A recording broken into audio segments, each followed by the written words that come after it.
प्यासा wine shop. वा वा वा. जगात खरी कुठं ताण भागत असेल ना तर इथं. आज मज्जाच करू. आज पकार झालाय. आज मस्त खंपास मारतो. 1 2 3 12,000 रुपये. महिनाभर ढुंगणाला मुंगे येईपर्यंत घास घासायची. पगार किती मिळतो? 12,000. आणि ह्या 12,000ला 12 वाटा. त्यातल्या सगळ्यात मोठी वाट म्हणजे आमची महामाया, कायदाशिनी माझी बायको.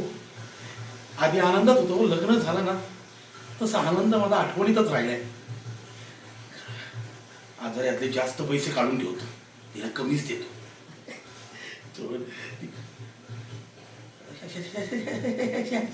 शांती, तू एवढ्या शांतीत कशी काय आली? नाही नाही, मी तुझ्याकडे देत होतो. म्हणजे म्हटलं पगार पहिल्यांदा लक्ष्मीच्या हातात द्यावा, पण लक्ष्मी दिलंच नाही ना तुझ्याकडं. हे पगार तुझ्या हातात नाही. खरं तर येतच होतं तुझ्याकडं. मी म्हटलं वाईन शॉप कुठे? वाईन शॉप मी मागं बघितलं नाही ना.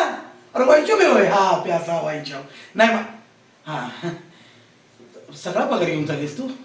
ऐक ना, अगं 1,000 रुपये तरी दे. 500 200 तरी दे ना. शांती 100 बोललं. 100 रुपये निदान देशी तरी पिलो असतो. शांती, तू नाही जानती. अवघड आहे. काका, शांतीत घरीच चला.